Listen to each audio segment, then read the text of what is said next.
Calling all nerds. This is More Than Dice, the podcast where we dive deep into the realms of everything nerdy. Whether you're a nerd culture connoisseur, a tabletop titan, a miniature gaming marveler, or just someone who proudly embraces their inner geek, this is the podcast for you. And now here's your hosts, Gonzo, John, and Nerd. Oh, and sometimes Mizzy.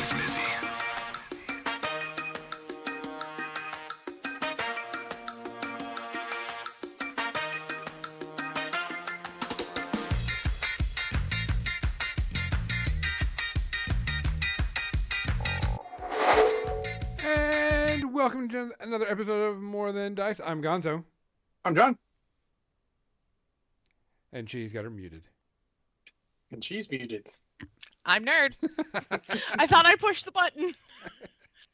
Welcome, episode 290. Today's episode, we're going to be talking about creating memorable NPCs and creating memorable PCs. Because you can also make a character no matter what and have a min-max, but if they got no personality, they shit. Yeah. So let's get to the business before we do anything else. We want to thank Creature Caster for sponsoring the podcast. Make sure you check out their My Mini Factory page where you can get your tribe and you can get 10 roughly miniatures and a 5th edition modules. And also they start playing Judgment and buy some cool miniatures. We thank Parabellum War Games for giving us a good discount code. So if you're looking to get into Conquest or any of that, make sure you go and check them out and use the code More Than Dice. We want to thank Turbo Dork for sponsoring the channel. Recently, Nerd received her sponsorship package and has the new bottles in hand, and she will be talking about them probably tomorrow. Yeah, tomorrow. And showing them off and testing it out and getting some stuff done. Oh yeah, because I'm definitely going to be using some of that green on the taco truck. Yeah. We want to thank Muse on Minis also for sponsoring the channel, helping us get the message out to everybody. And if you haven't seen it, we have added another podcast under the More Than Dice Network, Build, Paint, Play, which is a podcast hosted by Jake and our illustrious Dave Taylor. They're kind of a variety show. They do some discuss about 40K and some GW stuff. And they both will be at Adepticon if you're going. I know I talked to Dave. He's going to be sitting at the Game MB booth trying to get rid of and sell the art of books. Okay. And then I'm sure Jake... Which are good books. I own several Correct. of them. Yeah, they're great artist books.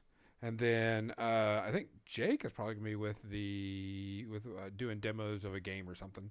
I'm not sure exactly where he's gonna be, but he'll be around there. We want to thank Midnight Heroes, makers of Chibi Miniatures.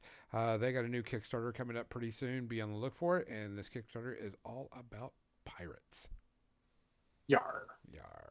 Pirates. And like I believe one of the things if they get high enough is you could get the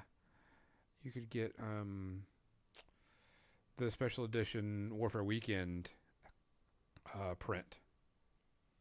Physical cool. print of the Warfare Weekend pirate.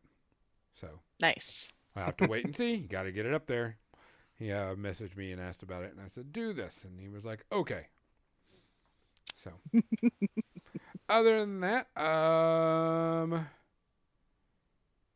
do we have any shout-outs this week? Not that I was aware of. I noted one today of a actor who's in stuff I hadn't seen past from ALS. He's been in like Star Trek Discovery and Roswell and a couple other nerd things. I unfortunately do not remember his name. I'm sorry. Again, it just sort of passed through me on Kickstarter today. Or not Kickstarter, on Twitter and all today. And I didn't note. I noted what he was in, but I hadn't noted the name that well. Sorry. Kenneth, something I want to say? I don't know of anything else that was happening. Kenneth Mitchell. He was a couple months younger than me, and he passed from ALS. He's been, Oof. yeah. 49 Saturday. Yeah, just about my age. He was born in 74, just like I was. Um, yeah, I've been in a bunch of nerd stuff, and I mean, I hate to see anyone pass from anything, and ALS is a motherfucker. Yep. Yeah. But I guess we can go to the important part of the podcast that everybody looks forward to and is like the highlight of everything. What are we drinking tonight, John? Well, I have a bottle of apple soju. And so it's a liquor Ooh. store. And then if I run out of that and need some more, I have some Dr. McGillicuddy's root beer liqueur, which And I've I'm already always been really, drinking. really picky on the root beer. Either they go really hard, or it's like, it's got root beer in it.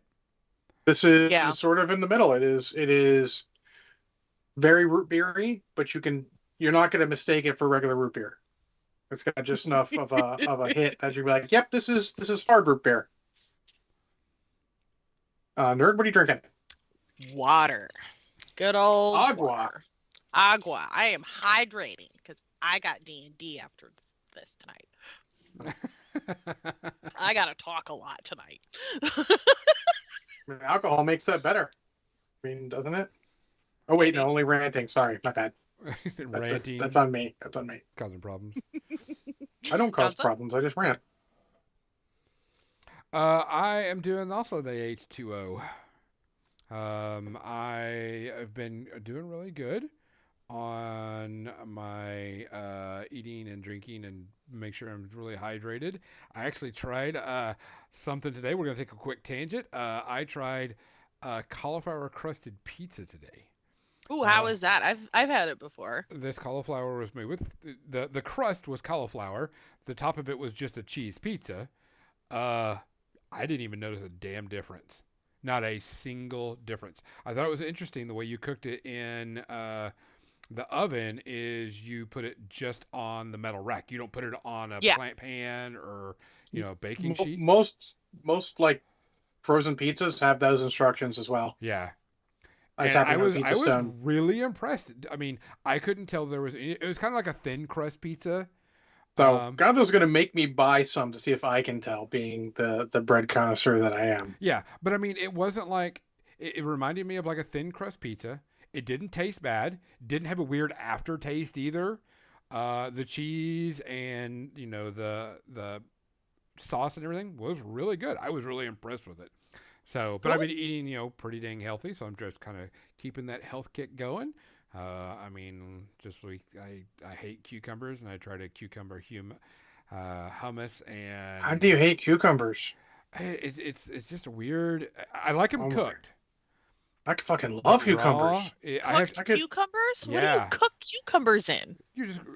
You just saute them up or whatever. Put a little bit of olive oil and brown them up a little bit.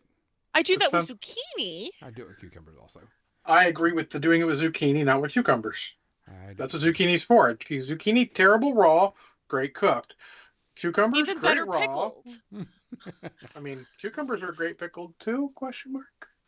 No. I was referring to the cucumbers, even better pickled. Yes, absolutely. I love pickles. I have to have them in very small chunks. So when I cut up cucumber and I have to eat them, raw, they're like really, really tiny chunks. If you're trying not to eat the bread and all that, I think I saw something recently that is right up your alley as far as food. Because the cheesa that KFC just dropped is a fucking chicken patty with fucking pizza on top of it, basically. You thought they couldn't beat the double down. Oh no. KFC's fucking ready for you. I got the fucking cheese ready, and I'm not gonna lie, I'm gonna have to fucking try some because that sounds great. I actually tried some fast food this week, and yeah, it was gross. My stomach was like, "This is not good for you, dude," and it did not settle well with me this week. Aside from the grease in it, honestly, It's the only thing that set you off, I really. think it was. I think it's also the salt intake because I'm watching all my salt. It was probably just too much salt intake. If you're extra watch the salt, yeah, that could do it too. Because I mean, they got preservatives and stuff. Yeah, there's a lot of that extra. It was Like- weird. Is I know we're going off a weird tangent of food, but all that It's not extra weird for stuff us. that's put in there. When you start making things that don't have it in there, you notice it, and Well, your it's- stomach and your body notices it too. Just It's funny because a lot of the stuff doesn't have that much salt anymore because of they make the stuff reasonably fresh nowadays at fast food places. and if you're watching your salt intake, remember, don't reduce salt in your baking stuff. Yeah. Unless you have something else Yes. to Yeah, substitute. like replace. Yeah, unless Take it you off have a the table, replacement. the dinner table, or wherever you eat. If you take it off, you won't use as much because you'll like taste it like, nah, it's fine. Rather than just going, I'm going to salt everything. Yeah. But Like, no, I mean it was interesting to go and eat fast food that I haven't in a while, and I was like, my stomach doesn't agree with this that much. Yeah. Eat more Taco Bell. Taco Bell's the king of fast food. Oh, Yeah. It's actually true. As stupid as it sounds. Yeah. No, it's probably the healthiest. I mean, it's not like healthy, but yeah, it is the healthiest pretty much. Yeah. In terms of like the kind of calories that you get from it, especially because they put like you get the ones with the lettuce and tomato, you can have them leave the sour cream or the cheese off, like if you want the healthier options and stuff like that. But like they have, because they use a lot of fresher ingredients. Yeah. I mean, you can only preserve lettuce so much, so it's pretty fresh. They can't do much to it. Yeah. Same with the tomatoes. So yeah, there's our fast food tangent. but I Going had back to cooked up this- some this- pork chops today, so this cauliflower I had Taco crusted Bell. pizza was actually really good. I was really impressed with it, and I was like, I could eat that again, type thing. Yeah. So, if it's a pre-made one, send me the linky and I will try it out. yeah, I'll Yeah. see if I can find it. I think we have one more. You probably eat. What the interesting part was, even though it was the same Okay, crust, he's I gonna ate make fun of me here. half of the pizza, and I was like, I think I could probably eat that whole pizza because it was one that was very tasty and one that was very thin. shock. A big guy could eat a whole thin crust pizza. Oh my God, John I doesn't used do to that on a fold monthly my basis. Totino's party pizzas like a taco and eat it. Yeah, it wasn't a Back very in the big day. one too, but I was after eating like half of it, I was like, I could probably eat this whole pizza. I only order medium Domino's thin crust pizzas because I will fucking eat the entire thing. Yeah, It just may happen. So why have a large? Because then I might try to eat the large, and that would be worse for me. correct. And I think this was like a medium size pizza. I almost ordered pizza today. I really wanted pizza, but I Had didn't want to pizza last night. pay for delivery. Oh, It mine way was too not much. even remotely healthy. We had pepperoni with Italian sausage stuffed crust from Pizza Hut. Like it wasn't even remotely healthy. Yeah, but you can do that once in a while. It sounds great. Yeah, no, like I can't even remember the last time we ordered pizza. We used to order for lunch. We'd get the personal pizzas that were very reasonably priced and very tasty. But that place doesn't make personal pizzas anymore. So sad, John. It's sad. Yeah, and the thing is, So instead, I have a cup of noodles. it's got to be really good tasting, even if it's healthy and it doesn't taste good. I will spit that shit out and go find something else. That's like my big thing. My big thing is it doesn't taste bad. I can eat all the meh stuff in the world. I don't make a fucking turd. I don't really Yeah. care. Yeah, Just once in a while, you're going to want that good stuff. And as a psychological and maybe emotional health thing, if the only joy in your life is eating good tasting food, fucking change something in your life. I'm sorry. Find some way to change it. I find that sometimes I'm like, I got to change something because I'm super upset I can't get breakfast because that's the highlight of my fucking day. More healthy than Little Caesars? Yeah, most things are, but Yeah. Little Caesars is pretty cheap and pretty good for its price. I don't Anyways. even know that we have a Little Caesars up here. I think it's There's- closed. There's one right next to our little grocery store. I just go to the grocery store, buy a pizza, and throw it in the oven. I can wait 20 minutes. Been Yeah. hungry before. I'll be hungry again. Go in, order your pizza, go do your groceries, and then come back out, pick up your pizza, and go. I've done that too, but I usually just buy a like $5 throw it in the oven when I get home pizza. And, Oh yeah. But anyways, cheers. let's get that Cheers. out. Guys. We want to thank you for being here. Always, always. As I stop everybody before they take a drink, except for Nerd. Nerd's like, fuck you, I'm going to drink anyway. It's water. It's okay. Guys, we need to make sure that we're looking out for each other out there. There's been some pretty shitty news happening to people that are in the media, and it's some pretty depressing stuff. Please make sure you look after each other. Please make sure that you're checking in on each other. If you see something, say something. If you can do something, do something. If you hear something, say something. And if you can't, find somebody that will, because there's always somebody willing to step up and make a change on this. Cheers. Cheers. Cheers. John said cheers early and I got confused. It's okay. It's all right. All right. So, our topic of conversation, as I get the camera ready and everything, is creating memorable NPCs and creating memorable PCs. Mm-hmm. Now, if you're a number cruncher and you just want to min-max everything, you go right ahead. Nobody can tell you how to play your game. First, but let's also maintain that you can be a min-maxed, very well role-played character. Correct. As much as you could be a non-min-maxed, shittily role-played character. Correct. They're two separate, mutually exclusive parts of the spectrum, so to speak. Correct. But what one of the things that we were talking about is, hey, all I want to do is roll a dice and, hit things really, really hard. Okay, that's fine. You do you. I like to create characters that have at least some type of, personality, a shtick, Well, it's sort of what we always liked about the old the Champions hero system, is because your character in building it, part of what you have to do is actually pick your flaws, your disadvantages. And I always looked at them less as disadvantages and more as creating the character, giving yourself some personality and all. Yeah, kind of fleshing yourself out, because nobody's perfect.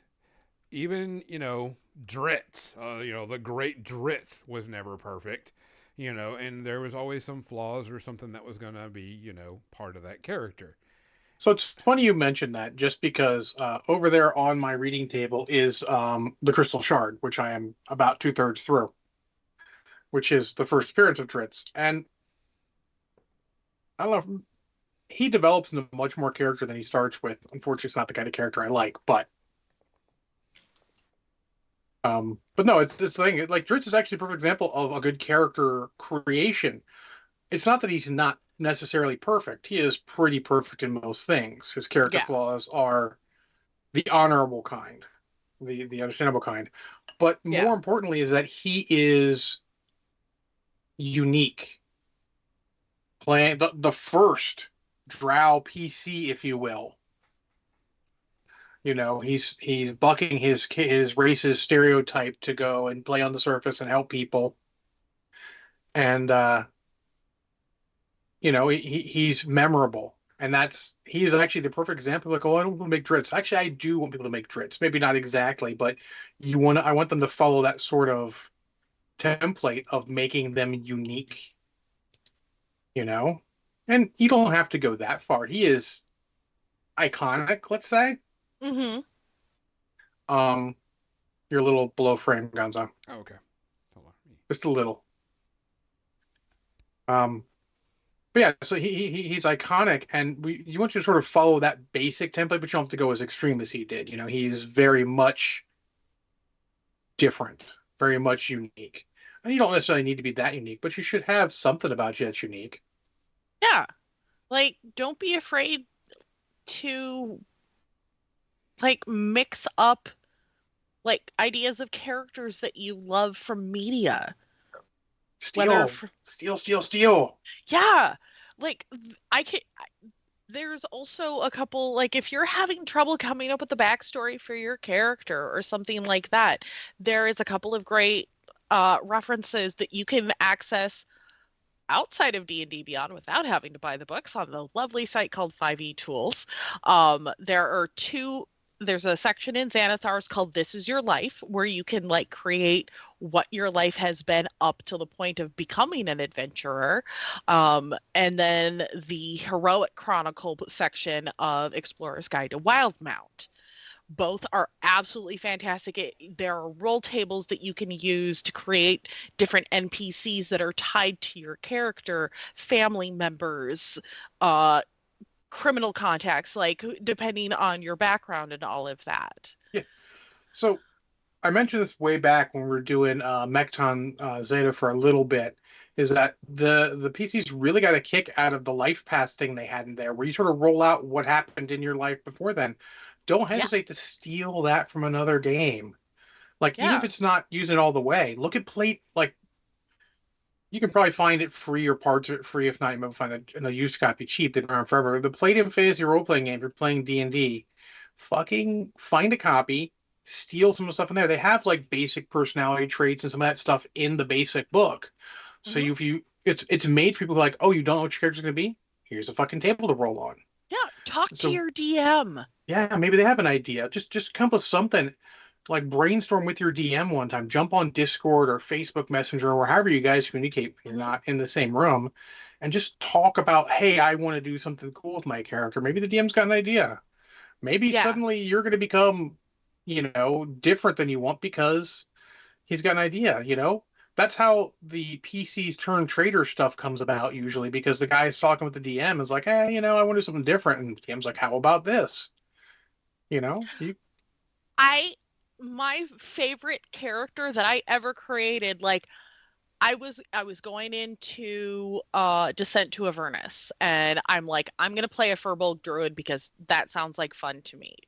And I'm like, I wanted to play kind of a goofy, dopey character. And then my DM turns around and goes, if you play a goblin, I'll give you a bottomless bag of glitter they think is plague powder. And I'm like, done.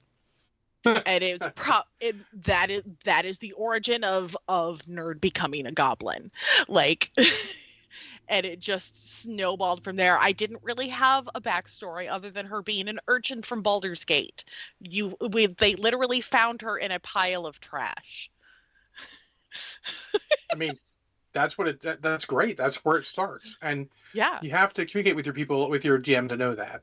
Mizzy says, I want to roll dice and hit things, but I want to do something with a little spice, like cooking. I want to listen to what the vibes lead me to. Absolutely. And you don't always have to be more than that. And in fact, I've played, one of the last campaigns I played in was the Malifaux role-playing game, Through the Breach. And we had 8 players, which is a lot. Yeah. Mostly because we couldn't tell anyone no. So rather than trying to be the main character, I would just sit there, be ready. Had a very, I was a tough guy. I played a very standard archetype. But if you play a very standard archetype very well, people will still remember you for being like, oh, he was the tough guy. Mm-hmm. Just play it well, be consistent. Consistency is the biggest thing. Yeah, I have a player who literally is starting with what he calls a blank slate. He had made a human fighter and wants to see where he ends up by the time he reaches level 20 at the end of this campaign. Yeah, I mean, I've played. Like, I've made what can happen to him. What will create him when he's starting with such a basic concept. I mean, and honestly, human fighters are great for that. Like, guard, whatever, turned adventurer. Sure, you only have to pull the basic backstory in. People think you have to have like 12 pages of backstory. You don't. No, you can. I'm have one of those DMs where sentences. I won't read more than a page. I'll read everything you send me, but I will read it, but I'm like, I can only process so much. I require a sentence or two backstory. Yeah, I ask for like a paragraph or two, if they can. Like, tell me like why you're here and like what you did before you became an adventurer. Exactly. Or why are you an adventurer? I only know what you did before. Just tell me why you're doing what you do. That's all I need to know. Yep. Yeah, and go ahead. Sorry. Oh, a question that I was recently given to give to my players is, what is a lie your character tells themselves? Oh, that's a deep one, but good. We used to have a packet I gave out with Shadowrun, where it was like a packet it was kind of for new players, for everyone, where it was a list of Shadowrun slang, some useful resources, and then like a 2-page simple questionnaire. that they'd like just tear it off the sheet and give those back to me, and whatever, and just so they can see like some ideas what you get. You don't have to fill them all out, but the more you gave me, the more XP I gave you to start, and more idea I'd have to make it more personal. I'll make sure you can play Shadowrun purely episodic. You don't need to know who the people are so much. You're just mercenaries doing your job, but the more you give me, the more it becomes a personal story, and that just makes it better. Yeah, it becomes more collaborative. Mm-hmm. And that's what it should be. Xenoblade says, as part of a homebrew game where you never chose your race, it was rolled, and I got Clay Gom, being my first character, was curious of life, and a few sessions later, for reincarnated as a halfling, and a greedy motherfucker with a business sense like no other. Then build a magic empire and cutthroat dealings, so later worked on becoming a better person. That's great. I mean, that's the sort of idea. Sir Like, honestly, Defenestrator. I never defenestrated anyone. I addlepated somebody. You whatted somebody? Addlepated. What does that mean? Hit them so hard they couldn't think straight, basically. That's great. I like that word. That was That's one of the a good word. criticals in there was like the first time I punched him was supposed to be like a bad guy bully. He was supposed to be like a recurring guy. And my first hit was like amazing. And I just like addlepated. Like, yep, fuck that guy. Yeah. Like I had a character who one of my other favorite characters that I played, the concept we took borrowed a concept from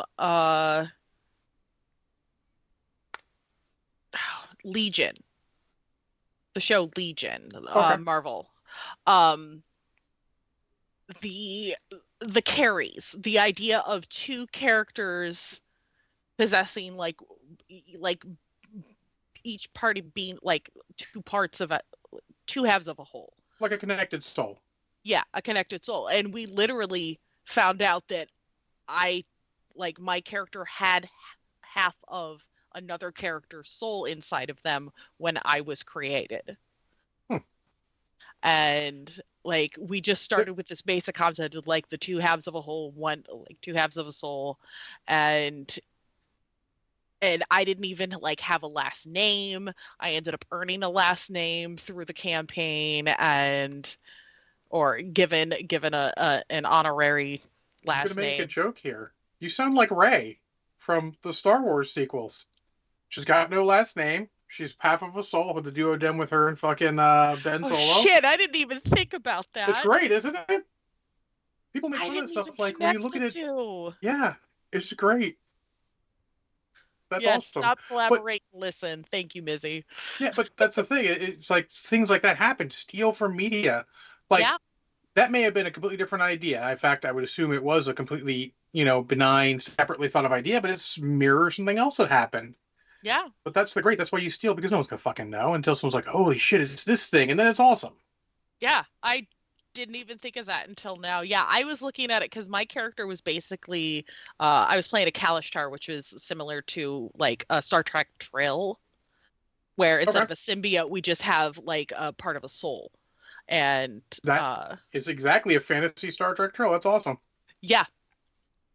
And like, so I was playing a teenager and they're playing like a 300-year-old reborn dwarf. And we both, I had half of his soul. So I had his memories from before he died. He only had his memories after he was reborn. Yeah, so that's the thing also. When you get that, if you get two people who are good at playing off each other, you can do something like that. Or myself and my buddy Norin played brothers who are both various flavors of bards back in 2E. And the GM was like, it's so hard to fucking work with you guys because you guys riff off each other so fucking well. So that's going to be super fun. And the other players remember it too because it's fun for them too.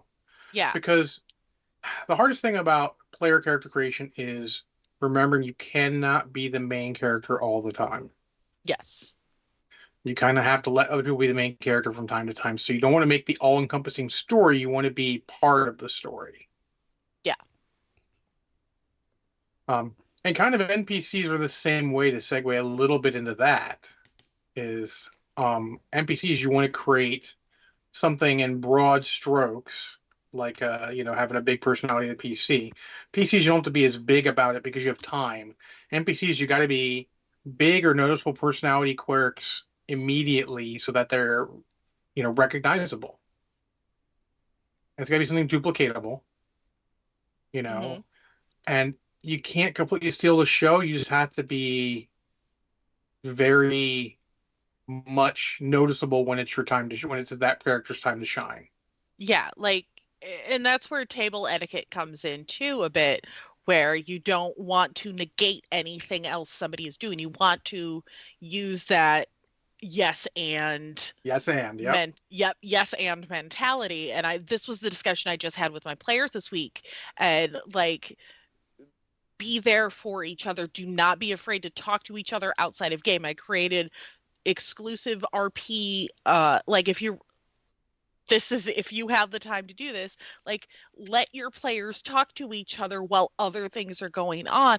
I created text channels for that on Mm-hmm. Discord so that they can like whisper to each other, or we use the Roll20 chat for like while a scene is going on, they can put like they're doing this or I'm doing this, so that they're not interrupting the dialogue that's currently happening. I've had PCs leave the room to chat with each other when something's going on they don't know about and they Hmm. want to discuss stuff. I don't need to know what they're discussing. Sometimes me being surprised is just as good. Yeah. Now, Like I granted, have you want to make sure my the GM's good with that because sometimes the GM wants to know what you're going on so they can play off of it. yes, like I can read everything that they type to each other. And so can my co-DM. So that like if they're not able to be there for the session, I can like they'll be able to see it after. Mm-hmm. And we can take that into account for notes because people will also they also have like a note section. Like if if your player comes to you with an idea and there's a way that you can make it work with the story, like if you're doing a homebrew, do it.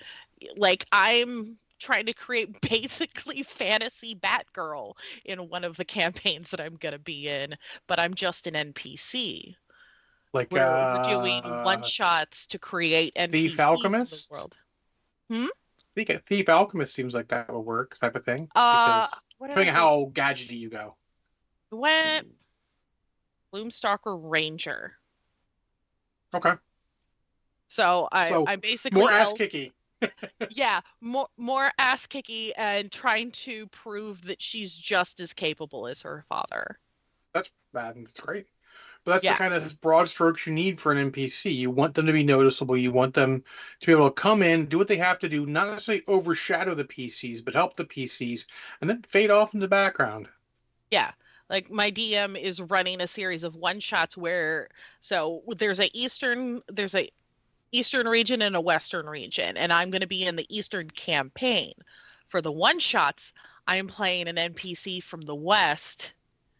So we're each the opposite parties are creating NPCs for each other that will be That, recurring in the world. that's And another good trick. I thought that was a great idea.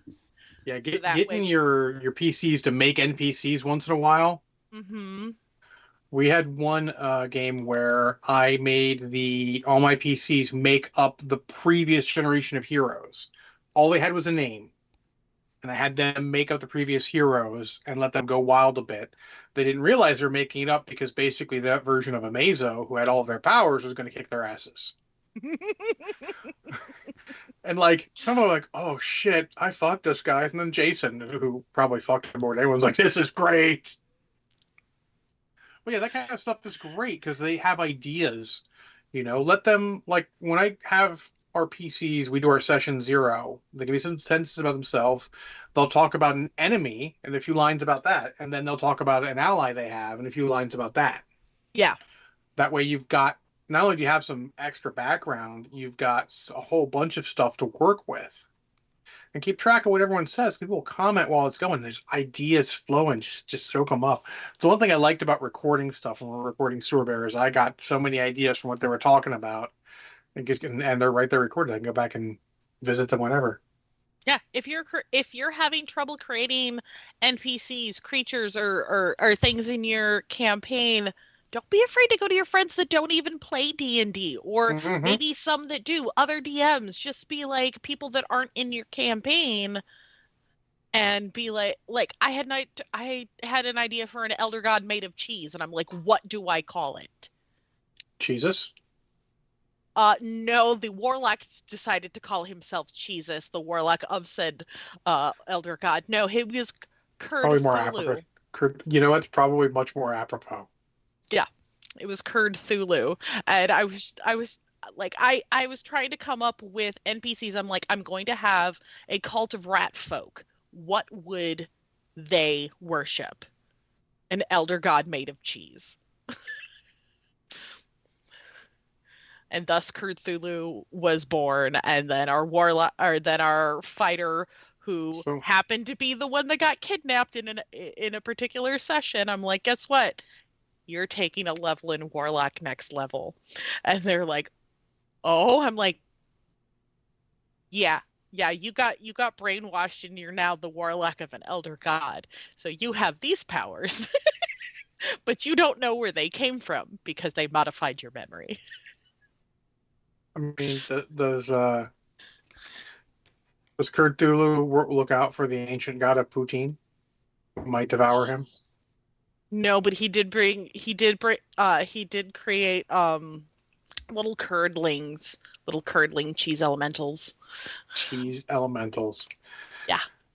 Tasty, tasty fight. Yes. Oh, it was fun.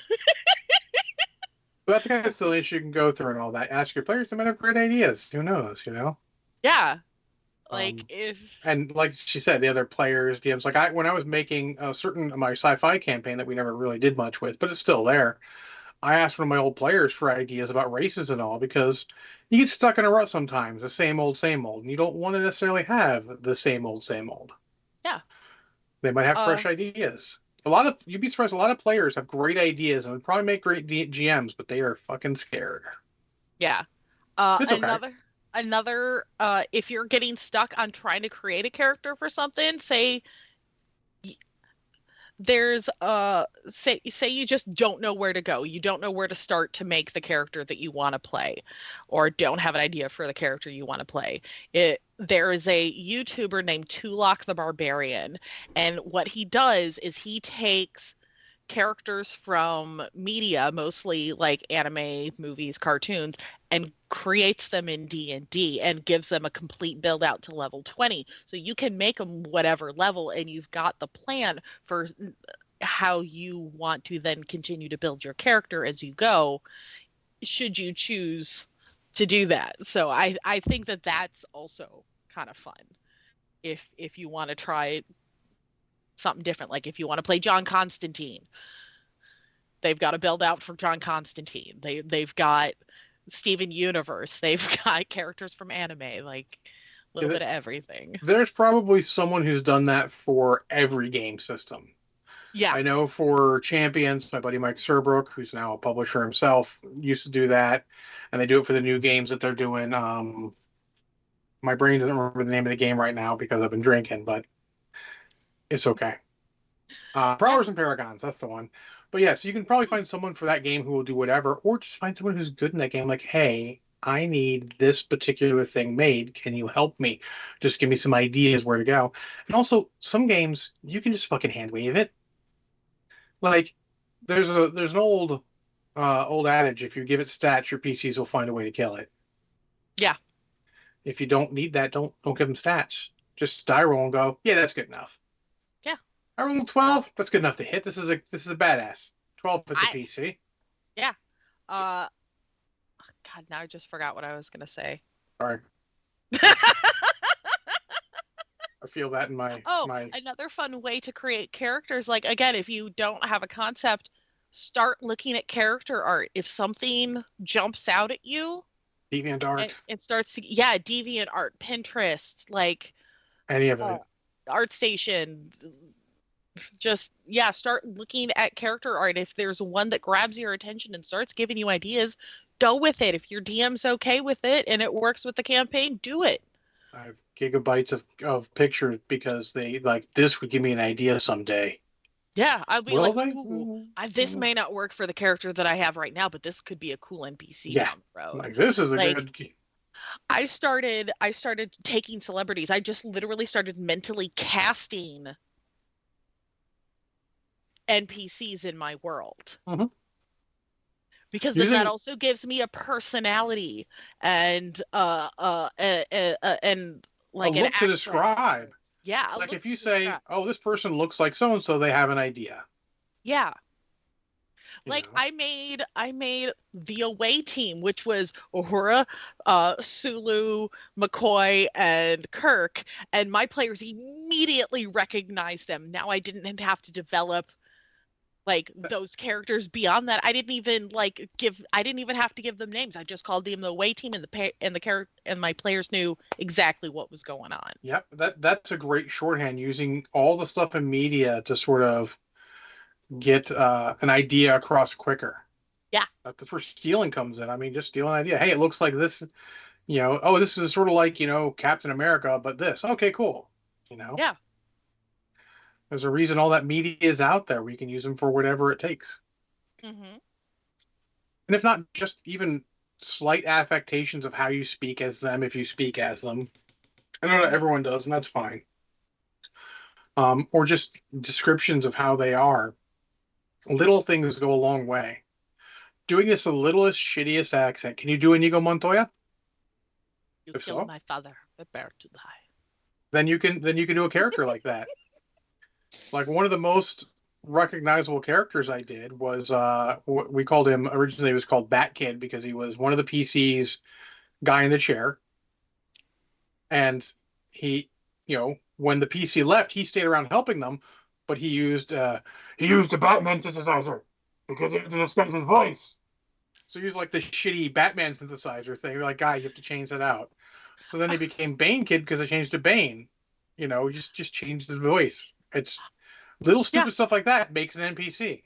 It makes probably. sense. You got to use a voice synthesizer. He doesn't know it sounds terrible. Yeah. I gave a character a speech impediment, and my players immediately adopt. It was a kobold bard with a speech impediment named Steve, and my players immediately adopted him for like 3 sessions. Oh yeah. I mean, kobolds and goblins get adopted pretty quick, anyways. But anyway, Yeah. but yes, but no, but that little things that it just something to stick in their mind. Like you may not have fleshed out. You might have like get a 3x5 card, write some notes about what they are and the affectation they show. Yeah. Little I, bits of consistency. They may not notice them, but when they notice one, they'll be like, "Oh my god, that's consistent. He did that in the other game or in the other adventure. Oh my god, the other session a year ago, he did the same fucking thing." yeah. Like little things like that will go a long ways, I, and that's I put a Zoltar machine in an episode. oh no, not Not Zoltar like Zoltan. that. Not Zoltan. Zoltar. Okay, Zoltar from Hail Big. Zoltan. Zoltar, the fortune telling machine from Big. Yes. Yeah. I'm sorry, Yes. I'm And I'm when they crossing my decided, streams. I mean, it was just a Warforged in a box, and it was just the upper half. And so the players decided that they needed to build him legs so that he could be a whole Warforged. And Players be like that. yeah, and they're Dude, just, but and they that's the put him on thing. backwards, and he was running around like a newborn pony. But that's another thing. When the players get this weird ass idea in their head, just let them fucking go with it and just Yeah. work it into your thing. Like that NPC was going to show up for 12 seconds and not be important anymore. Suddenly, it's the most important thing as the PCs. You better be ready to flesh that motherfucker out. Hmm. If you have trouble coming up with names, keep a list next to you. Yeah, Even figure out what Matt naming. Mercer does it. Yeah, that's the other thing Your is players are not going to think less of you for going, his name is Steve. they're not. No, Or just, or all yeah. those things that you're self conscious about, like, oh god, I don't have this name off the top of my head. They don't fucking care. They're not even like most of them in their mind are like, oh god, I'm not even brave enough to fucking do this thing. He's fucking making up names on the fly. Yeah, like the DM's guide, or a lot of the time, whoever's running the game, there are a lot of games and RPGs have charts for NPC creation just for like a personality quirk and Yeah. like Keep that handy. something physical about them.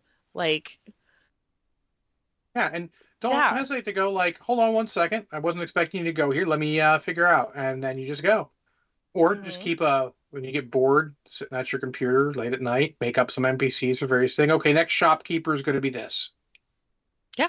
You know, that stuff it'll pay dividends because they're going to be shopkeeper.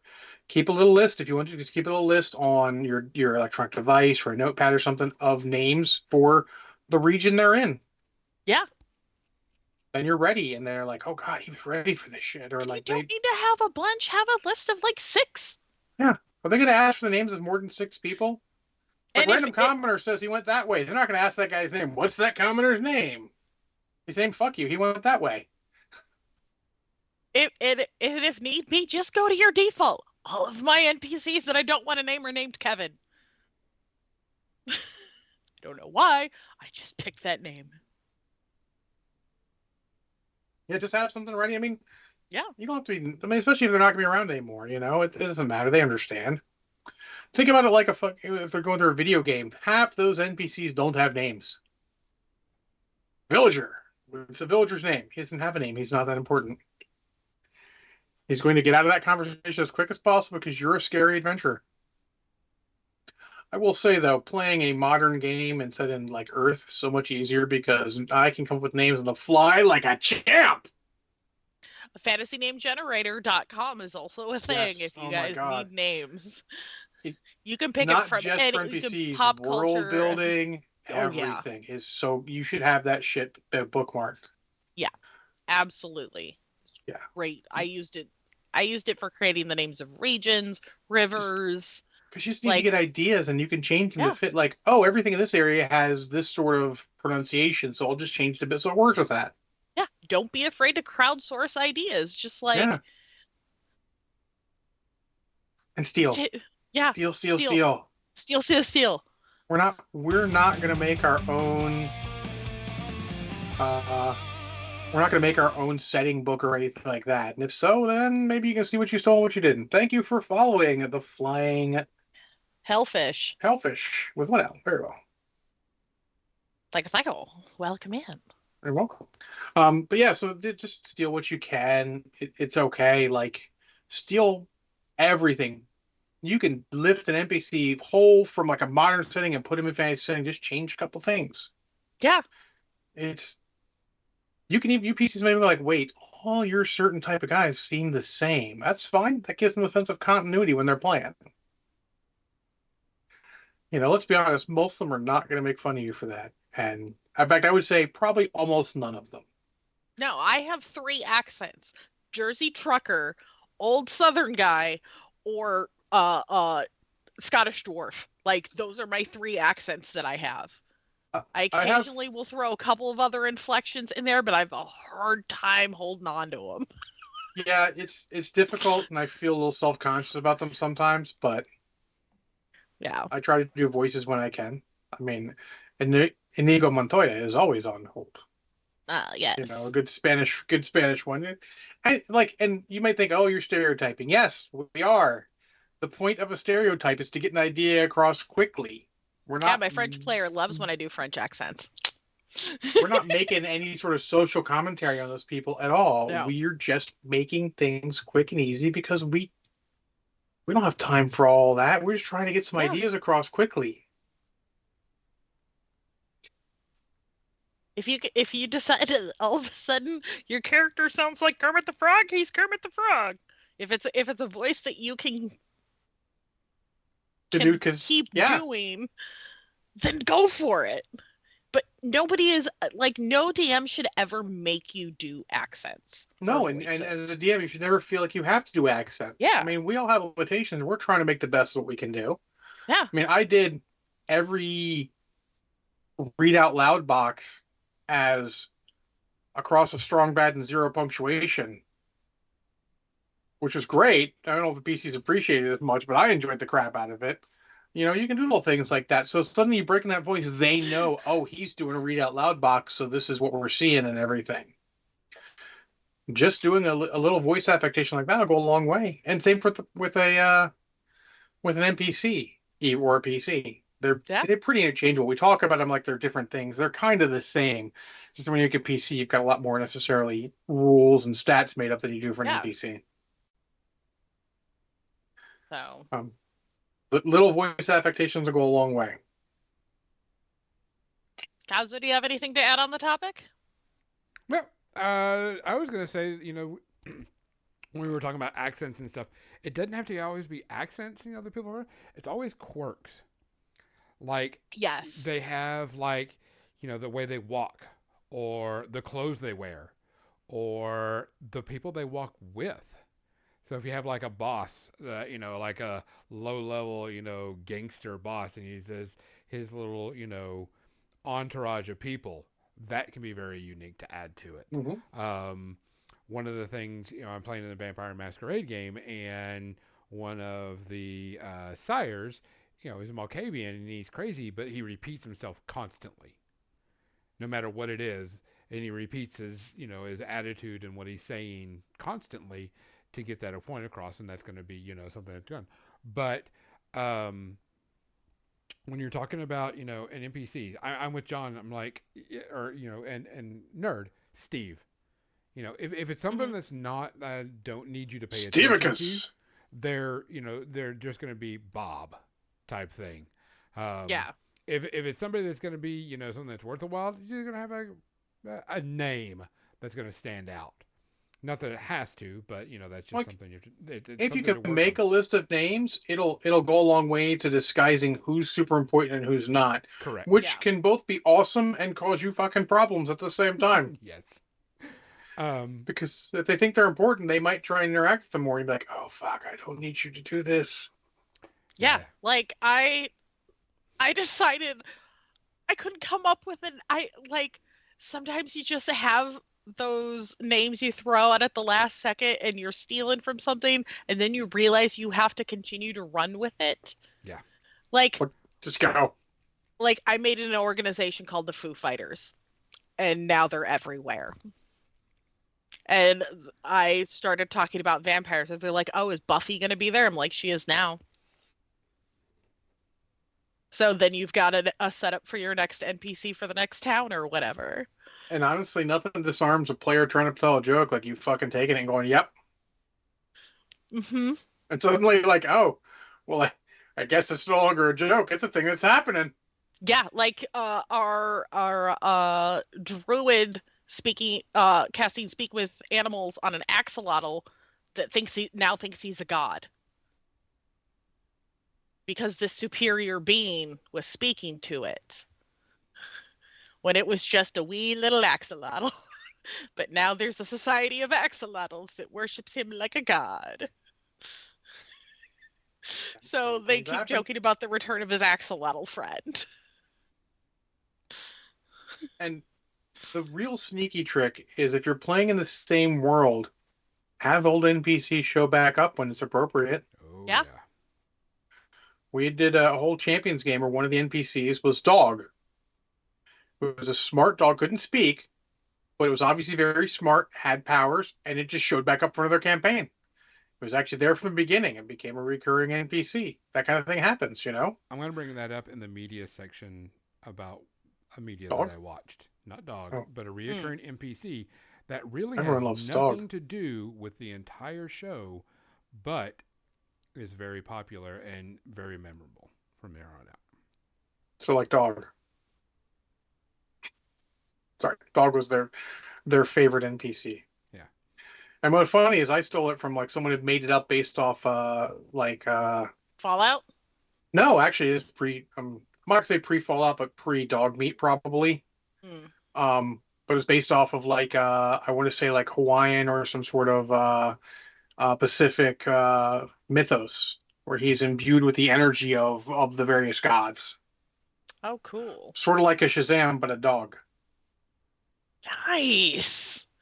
And I stole that and I'm like, this is great. I am rolling with that. And it became like support character. It's great because you don't ever have to speak. They can speak to dog will understand, but dog does what dog wants. Besides healing people, dog always heals people. He's good healing licks. He is the goodest boy. Is the goodest boy. And the bravest boy. Yeah. But yeah, so little things like that. Yeah. Like they love that NPC. Yeah. Depending on your party, if you introduce a cute fluffy animal, expect them to adopt it. Mm-hmm.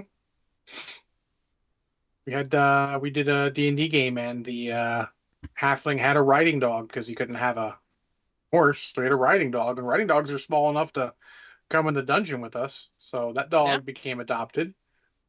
We named it ER. I'm not going to tell you that it stands for emergency rations, but we never would have eaten it. But he didn't know. We made that up outside. Like, let's call him ER. Like, oh, I like that ER. What's it stand for? Don't worry about it. Yeah.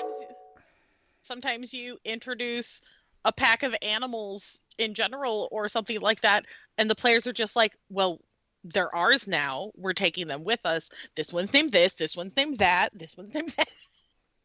For the most part, let the PCs go with it. It Yeah. makes them happy. It's a little bit of downtime. So while they're being silly, you can pay half attention. Tell them like, yeah, write down all the names for the animals. Cool, and send it to me. And then you can just plan based on how they fucked your plans tonight. Because you're not DM right if they haven't fucked your plans. Oh, right. Yeah. Like if everything goes according to your plan, your PCs need to freshen shit up a little bit. To quote Mizzy on Tuesday, you gathered us here. You invited this. Yeah. Yeah. Oh, God, the Oasis fish. You guys have screwed me so hard. The players decided the one-off creature encounter now needs to be brought back into the middle of a city, and it's a giant oasis. It is oasis fish that that lives in the desert, creates a pool of water around it of holy water, and they're about to fight some vampires. So they think they're going to go into the wilds and bring this giant fish into the middle of the city to save the city, so they can have all this holy water. That's an interesting idea. I'm not sure I'd roll with that, but I'm like, all right, let's fucking go. Yeah, no, that's their plan. We'll see where it goes. Let's see. Like we said, yes, and yep, you can do that. Let's see how this plays out. Yep. You guys are gonna have like the nicest lake in the middle of the park in the middle of the city. We're gonna have a giant flood of water In the going desert. through everywhere. In the desert. It's a desert city with no running water. You gotta have running water now. Yep. That's good. Very interesting. I like the thought Yeah, of it. the oasis fish was something that came off of TikTok. It was a fish that swam through the sands that created a pool of water wherever it went.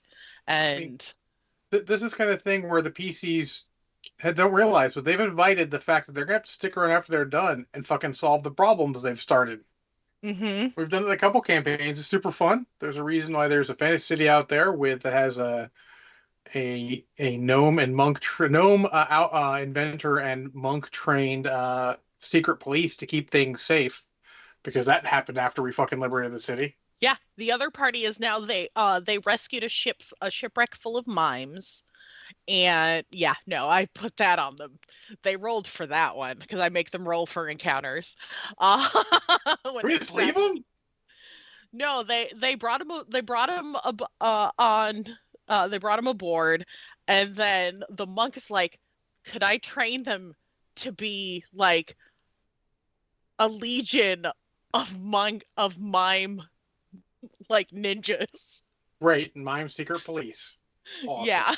Awesome. And they left them to guard the ship while they go ashore, so that on the bright side, they're quiet. Exactly. You can forgive a lot if they're quiet. Mm-hmm. So yeah, the basic idea with both of them is you need to understand what you're doing, make them memorable, but not so much they take over all the spotlight. Oh yeah. As either an NPC or a PC, you have to understand their amount of spotlight and make them appropriately bright. Let's say.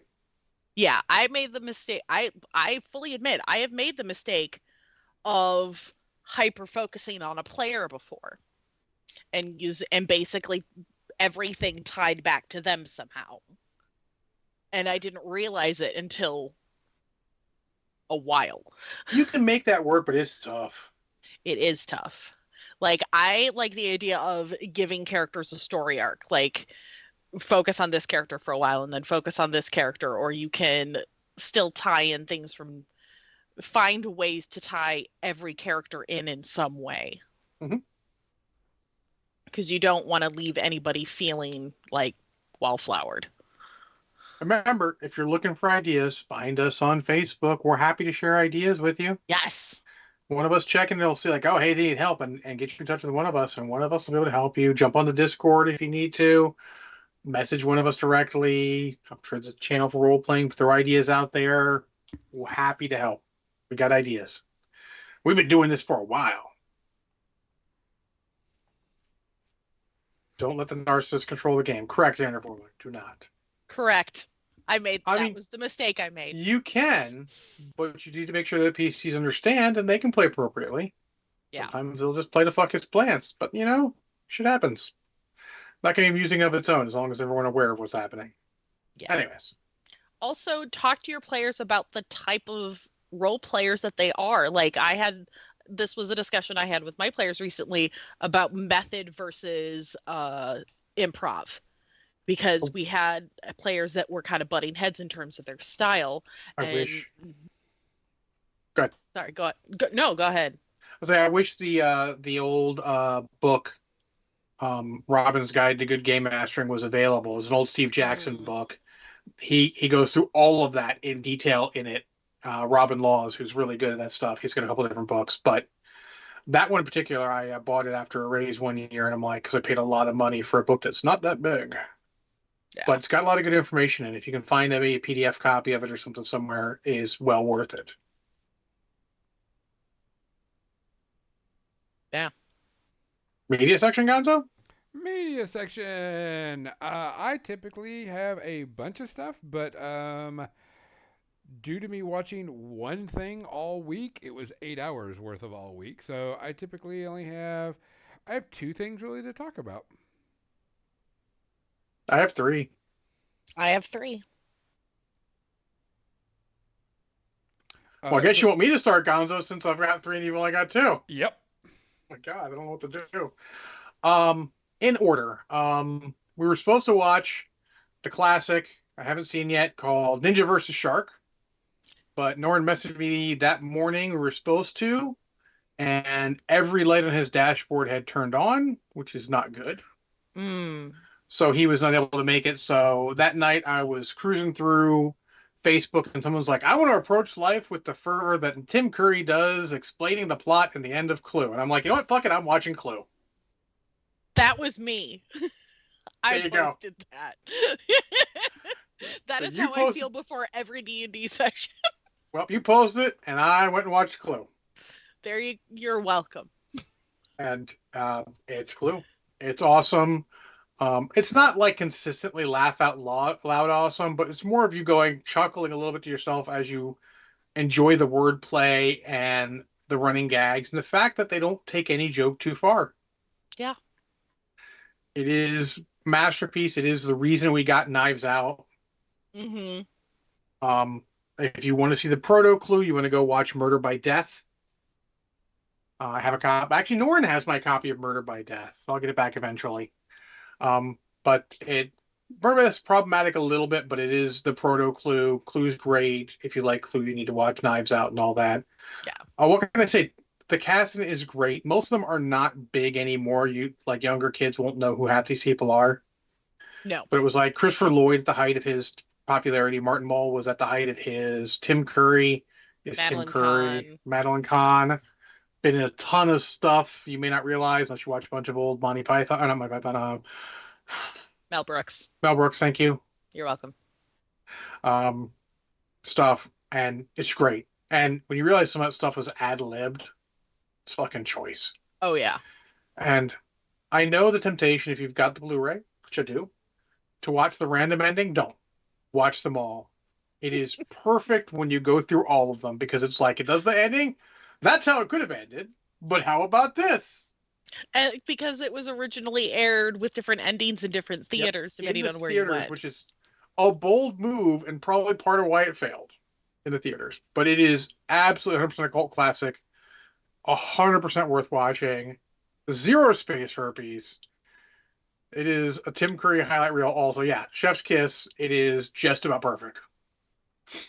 Nerd, what do you got? All right, we're going to talk about the experience that was Centaur World. So, just to start things off, it's about a horse named Horse who loses their rider, aptly Named named Ryder. Rider, and is banished to another world, who ends up in this like mashup of it, like if Adventure Time was made by Disney, um, place That called Centaur World, where it's full of centaurs of various shapes and sizes, and they all sing and do magic.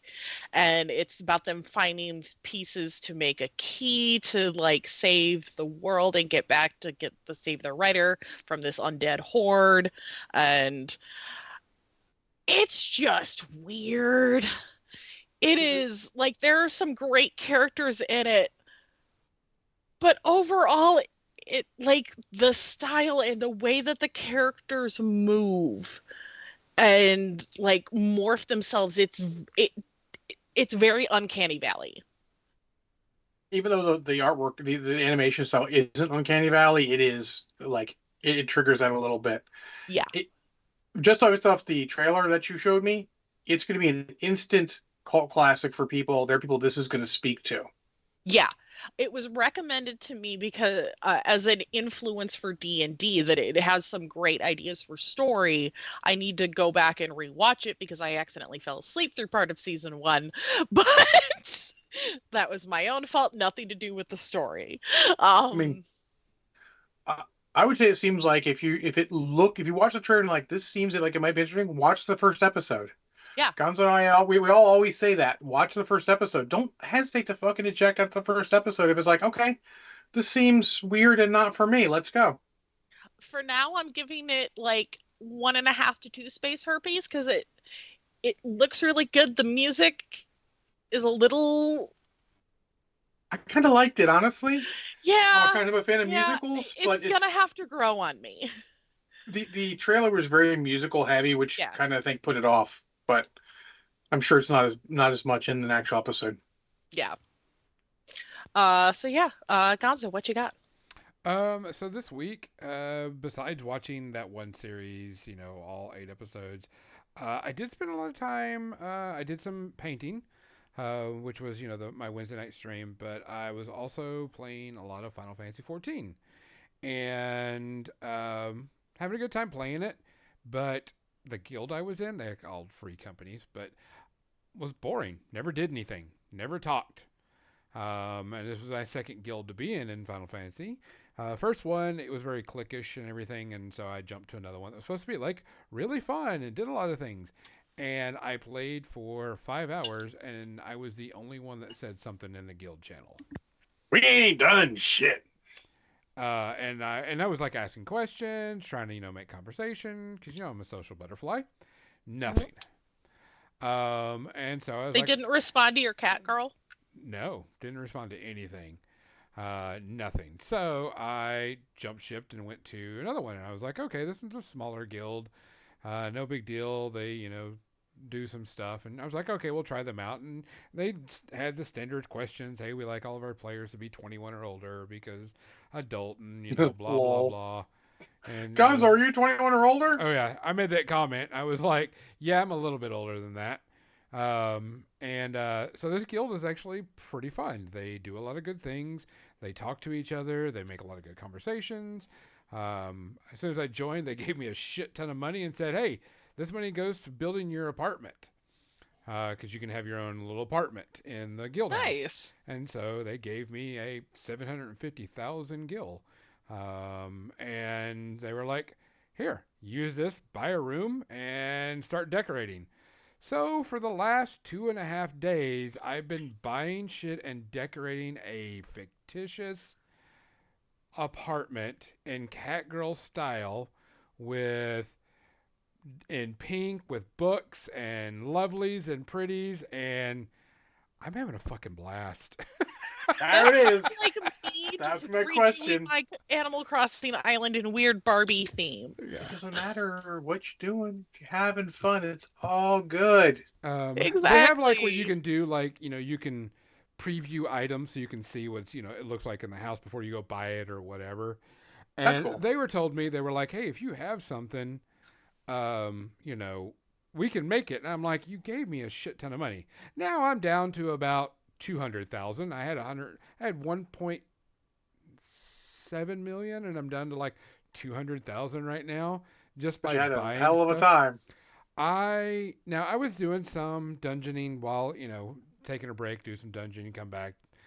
But I've got this room decked out to the nine, and it is so super girly and so super pink and so super pretty, and it is legit. And I actually was building and stuff, and I was like, shit, I've run out of space, because you have a limit of 100 items you can put in the room. So for the last 2 days, not only have I been socializing with the guild and talking with them, but building this apartment. I've done a little bit of dungeoning and stuff, and they're like, yeah, we got more stuff, why don't we give you access to this and access to that? And I'm like, this is a guild. This is what A is supposed to be. And don't get me wrong, I love Final Fantasy. It's a great game. You can do it solo, but it's an MMO for a reason. Yeah. The MMO is what makes me come back to play. Yeah, that like MechWarrior Online. I play MechWarrior Online a while, but the reason you play is because the people you hang out with. Correct. And so I've had a blast, and I've been doing things in the game, and I'm having a really good time, and the group is actually really, really good. They've been very sociable. They like to talk. They like to bullshit. They have a little Discord, and it's a small group of people. It's only like 40, 50 people in the guild, which is small. But Like, there's only about 10 or so people that play regularly. The guild doesn't have a Discord. I'm probably not in, because that means you're not doing what I want a guild to do. Yeah. And I mean, I've put in some,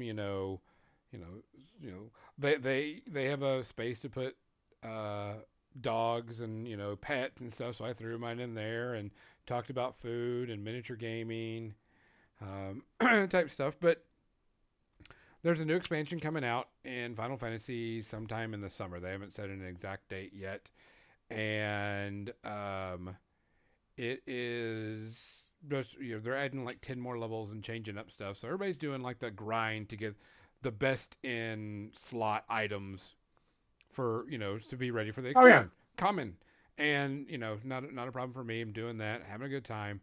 But it actually changed for a whole lot better with this new guild. Because otherwise, I was just going in, grinding out stuff, and then logging off. Grinding and logging off. Now I look forward. And as soon as I'm done here and doing stuff, I'm going to go in there and play. And I'm having a blast again. This guild is very nice, very welcoming. They don't bug me about anything outside of game. I play a female cat girl with pink hair. And I always play a female character in games because I enjoy looking at a female character more than I do looking at a male character 24/7. And usually the fashion is 10 times better on female characters in RPGs than it is on male characters. Type thing. Fair enough. It's sad as it's to say, but that's usually true. So there you go. Find a good guild. Yeah. Makes MMO much better. And I'm having a blast. So it's not like a review, but if you're playing Final Fantasy and you'd like to join, let me know. I can get you some people that are actually really nice and really cool. And they're like running, like they did a hide and seek event yesterday. They said you could hide in this section and one person is going to find you. And if, they gave out prizes and gave out money, a ton of money. And That's I'm like, cute. That's worth it for a guild, because it's not we're going to go grind a dungeon. It's here's some stupid shit that doesn't matter, but is fun to do. And people do. Just having fun playing the game. Yeah. Yep. So, go ahead. Number 2. What did I watch? Number 2. Extraction with Chris Hemsworth. Okay. I'd never seen it. Had some time on Thursday with Netflix with the roomie playing bowling. So I'm like, fuck, I'll watch Extraction. Enjoyed the crap out of it. Okay. It's not like the best action movie ever, but is a perfectly competent and enjoyable action movie. Chris Hemsworth play a guy obviously down his luck. They don't do anything super special with it, but he plays a good role. The young Indian boy they have to play the person he's extracting is great. They have a couple twists in there I did not expect. It's got the right amount of violence. It's a fun action flick. And I give it like 1.5, worth watching on Netflix. There's a sequel, so it kind of tells you, kind of spoils the ending of it at this point, whether he lives or dies. But I mean, they leave it ambiguous at the end, anyways. But that's where he gives it away. But no, it was enjoyable, worth watching. Solid, mostly realistic action, to the point where even they react in the area of realistic adjacent to their wounds. You know, it's not like they're all perfect shape at the end. They're a little fucked up and they react like it. But I enjoyed it. Definitely solid Netflix action. Give it a watch if you get a chance. Gonna watch the sequel when I get a chance. Maybe this week, maybe not, but soon. Nerd? I watched The Last Voyage of the Demeter today. Oh, That's on my list. that's on my Kinda. list. Yeah. So that was one that I had on my list. Beautiful movie. Just the sets and all of that. They did a great job with period piece. It's about the ship that took Dracula from from Romania to London. London, yep. And spoiler, but this is how they open the movie, that it basically, the ship shows up derelict and empty by the time it reaches its That's the home. Dracula mythos. Okay. Yeah, that's the Dracula mythos. It always shows Yeah. up derelict. So and it's empty. about so the movie it's good suspense. I wouldn't call it like high action, more of the suspense and uh survival, just them trying to survive this thing on their ship and not knowing what he is. And it stars, I cannot think of the actor's name. He played Sir Davos in Game of Thrones. Never seen Game of Thrones. Sorry. Oh, gotcha. But it's well acted, and the special effects aren't too bad. So I give it 1 space RP. Sure. Gonzo? So my entire viewing experience this week has been about a certain TV series that came out on Netflix that I've been waiting to do, of a beloved classic of mine that I always tell people, if you like cartoons and you like cool shit, you should watch Avatar: The Last Airbender. And so this week was the airing of the TV series. One of the guys thought he was thought he was trying out for a role in James Cameron Avatar, not Avatar: The Last Airbender. Like, fair point. Fair play to you, sir, but that's kind of funny. That is funny. So whenever I started this, before I even started it, I was like, they're only doing 8 episodes. And they're saying they're doing book 1 in 8 episodes. And I'm like, well, the cartoon, while it was a 30-minute, that was 20 episodes. Yeah. I was like, so technically you would cut that down to, because each episode is an hour long, you would cut that down to 10, but they cut it down to 8. And I'm sure it's all budget and everything's got to go with it. So, you got to do it. They started combining episodes together. No problem. You've got to do that. And, you want to put things in there that was in the TV show that was in this, to keep continuity and keep story going. But the way they took it was a little bit different. You learned why Aang ran away in like episode 6 or 7. But in this one, they started on episode 1. Understandable. Because I think they're trying to grab new fans off a lot of this. And I'm going to tell you right this, everything about these characters, the casting was perfect except for one person. And it's not a problem with her, it's just the way the style is. And everybody looks the part. Everybody feels right, everybody knows what they're doing, all the way down the line. My problem with this is when you're trying to convert a cartoon to a live action, certain things in the cartoon don't go into a live action, like costumes, hair, so on and so forth. And it's hard to replicate that. and make it look decent. Because Yeah. you're like looking at this person's hair on his face and you're like, that is so much a wig, it's not even funny, because they wanted the person to look exactly like the TV show cartoon. And I'm like, that's kind of hard. But people are bitching. They were like, their shit looks fake. No shit, it looks fake. It's all prosthetics or whatever, and you bitch that things weren't looking like the cartoon. They look like the cartoon. Gonzo did not like the movie from years ago, and fuck M. Night Shyamalan for that one. Yeah.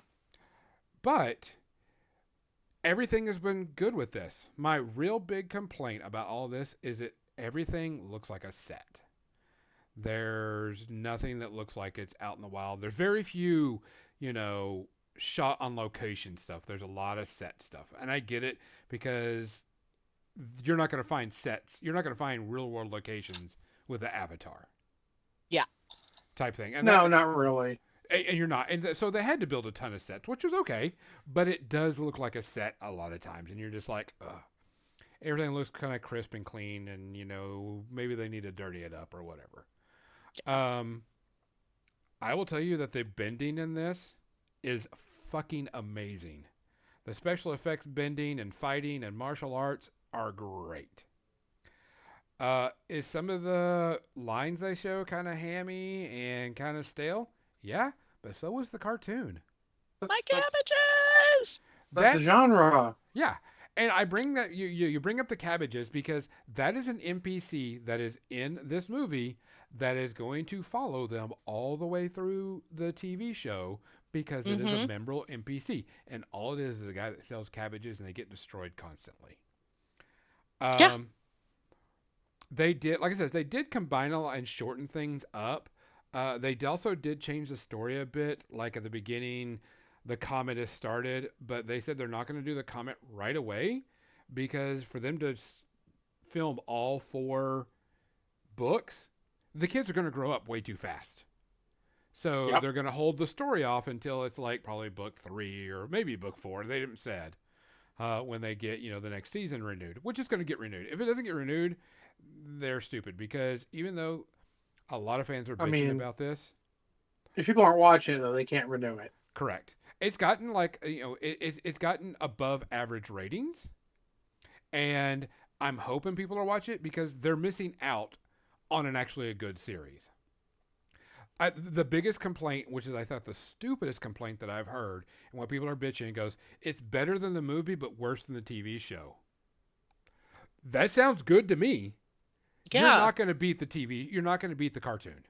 There's no ifs, ands, or buts about it. You're just not going to beat the cartoon.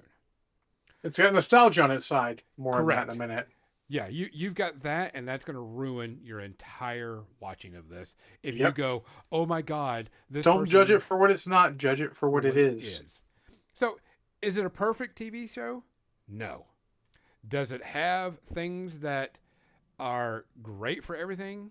Yes. Do they get the basic, and do they get everything in there to make you know what the story is about from the cartoon? Yes. Like the one thing they removed was one of the main characters was pretty sexist at the very beginning.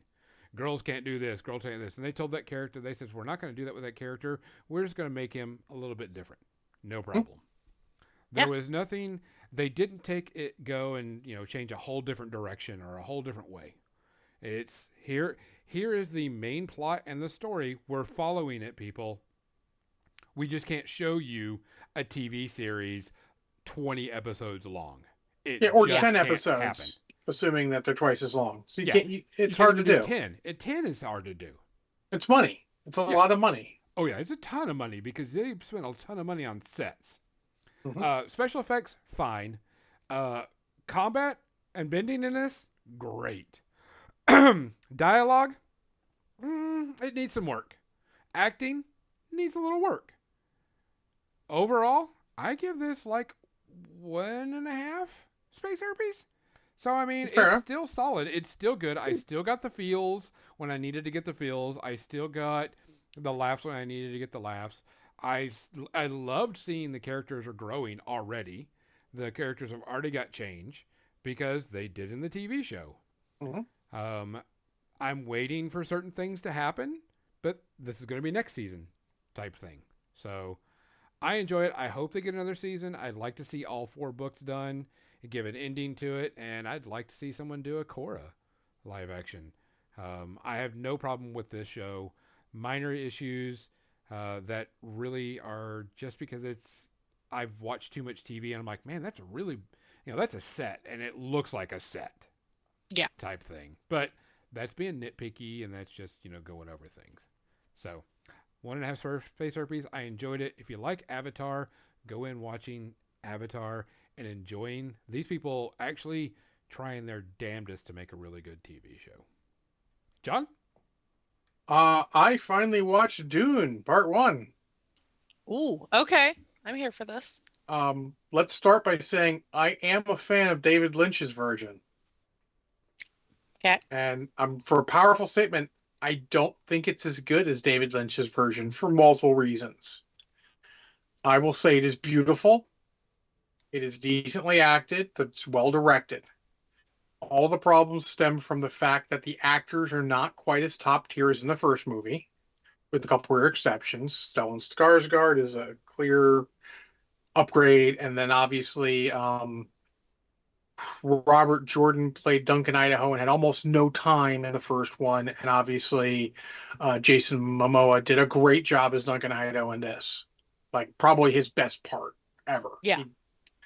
100% believable. Everyone's 100% believable. I don't want to disparage the actors at all. It's just that the first one had such a fucking stacked cast for the time. Like Oscar Isaac's fine, but he's not Jurgen Prochnow. He's not putting the same weight behind it. He's doing a good job. He's being much more subdued than Jurgen Prochnow, but I felt like the role could have done with a little more bravado about it, a bit more oomph. It does well, but I feel like, and this is going to sound weird, you're aiming at people who aren't going to read the fucking book. Let's be honest, because it's a lot. Yeah, I tried the audiobook and I kept falling asleep within like 10 minutes. I haven't read the books either, and it's as much as people say like, oh, voiceovers are terrible, but it fucking does its job. The voiceover in David Lynch's version is great because it tells you what the characters are thinking and gives you necessary backstory without taking a lot of time. And that's sort of what it is. I felt like for a 2.5-hour movie, they didn't cover as much as I thought they would. They did the whole movie in 2 hours and change in the first one. The whole book. Yeah. Didn't feel lacking at all in the first one. Felt good. Maybe similar time frame if you get the extended edition that they aired on Sci-Fi way back in the day that has the beginning. That's not even this, but I tell you why there are no thinking machines, because they had a war with thinking machines. Version worth checking out because it gives you necessary backstory. But it is beautiful, is well acted overall. I think Timothée Chalamet is probably fine, but not. He's a different kind of young. And I've been drinking, so my brain's not going to get actors as well for those. But the actor who played Paul in the first one did a great job of being more naive than young. And I felt it actually fit and worked better in the story. He's a full, like, Timothée Chalamet looks like a fucking teenager. Yeah. And sure, it's fun as young, but him beating fully warriors and everything has a different connotation to it then. Maybe it's meant to more imply that he is the Kwisatz Haderach and all that, but it felt more off. That being said, I don't want to say it's bad. I give my rating now, just so I give a couple of minutes for a little bit of time for a nerd to go. Our last one, I'm going to give it a 1. I want to rewatch it, but it's going to going off Netflix in 4 days, so I don't think I'm going to watch it in the next 4 days. So we'll see when I can. I do want to see the second one. I do like Dune as a sci-fi property, but I don't have any attachment to the book. Nerd, hit your last one real quick. All right, so this is a cringe comedy that I actually enjoy. It's called The Bronze. It's about an Olympic gymnast who wins a bronze medal but ends up getting injured, and it's her as an adult or young adult, and she's a complete brat. She steals from her dad. Like, her dad's it's Melissa Rauch, who did you ever watch Big Bang Theory? Okay. That's what she's best known for. That's a whole other conversation. Yeah. Yeah. But it's funny. She's foul-mouthed and rude, Sebastian and Stan.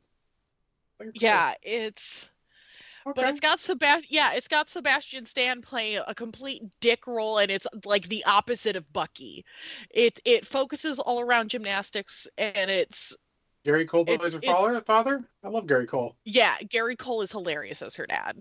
Um, he's actually playing the straight role in this, where Okay. she's That's the flamboyant. He's good at that though. He's Yeah. good at the straight roll. Yeah, like and Thomas Middleditch from Silicon Valley is in it.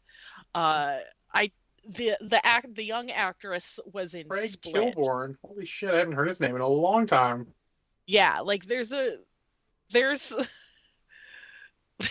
a few folks that show up in it, and I give it like 2 because it's not a great movie, but it's fun. And you don't have to take it seriously. It also has the most ridiculous sex scene I've ever seen in a movie in my life. Like, Ridiculous funny or ridiculous in general? ridiculous funny. Yeah. Okay, good. Just 2 gymnasts doing gymnastics routines. Gymnastics sex, okay. Fair. That sounds hilarious. That's all I'll say. And Okay. and Sebastian Stan has his gold medal tattooed. It's terrible. Yeah, no, it's cringy but funny, well cast, and yeah, so I give it 2. All right, let's wrap it up. All right, folks, we would appreciate you listening and watching. If you're joining us on any of the channels, make sure you leave us a follow on Facebook. Jump in the Discord. We actually have a painting channel in there now where we get together and we'll paint miniatures or just hang out. I'll occasionally play video games and just be in the chat there in case someone wants to watch and chat. Yeah, because I mean, I'll go in there to just play my video games and stuff. But sometimes we just get in there just to hang out, to chat while we're doing whatever at our desk, because it's always easier to get things done when you have people with you. Yep. Yeah. Type thing. So, as always, take care of each other. Make sure you look after each other. If you see something, say something. If you hear something, say something. And if you can do something, do something. If you can't, find somebody who will, because we got to start looking after each other much and better. For More Than Dice, I'm Gonzo. I'm drunk. I'm nerd. Good night. We're going to be sending y'all off to Painting to Scale. They're doing something interesting, so we're going to send you off to them before we leave. Thanks for listening to More Than Dice, making the world a better, nerdier place, one dumb joke at a time. Be sure to subscribe wherever you heard this podcast so you never miss a future episode. For more nerdy action or to connect with your hosts, check them out on Facebook.com/morethandice and Twitch.tv/more_than_dice. Until next time, stay nerdy, stay proud, and we'll see you soon on the More Than Dice podcast.